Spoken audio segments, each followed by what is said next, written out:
All right, here we're doing the install of a 40-gallon electric water heater with a crossover style mixing valve. This mixing valve is code in the state of New Hampshire on water heaters. It's to protect from being scalded. Added bonus to this mixing valve, though, is the fact that you can actually turn the tank temperature up, mix the water down a little further, and get a little bit more production out of the tank. These crossover mixing valves make for a nice easy install on top of these water heaters. You put both your pieces on there, comes with a flexi for the crossover, and from there a couple of female adapters, and then copper up to the ceiling we'll convert over to Uponor PEX. I like copper up to the ceiling. It looks neater. It's easier with as far as hanging and not worrying about the pipe being everywhere. And in some applications on certain water heaters, you're required to have a certain amount of copper off of the top of the tank before you change over to PEX.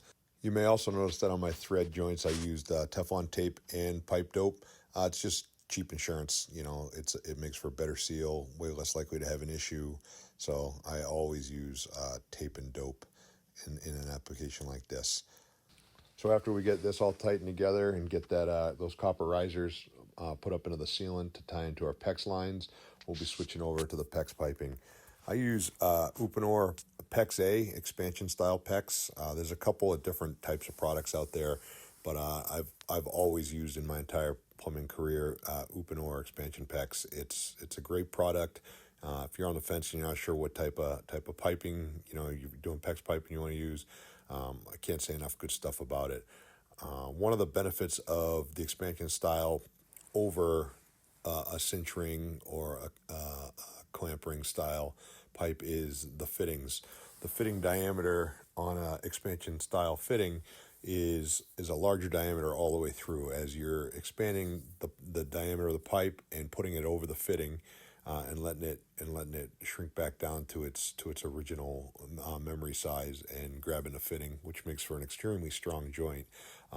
With a cinch ring style, the fitting pushes into the pipe and then you're clamping it down onto it. You're losing a lot of diameter on that. If you hold those two fittings side by side, it's incredible how much more diameter flow you would get through an expansion style fitting. So you'll also see me using the heat gun to bring this PEX back down to size a little bit. It was actually extremely cold. It was probably, I don't know, close hovering just above zero the day that I was doing this work. So I bring out the heat gun and warm those expansion joints up to try to get them back to size a little bit faster.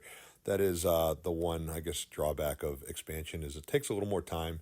You got to let it set up a little bit before you can put water and pressure to it. But again, on these cold days, we put the heat gun to it and warm it up, and we've never had an issue with that.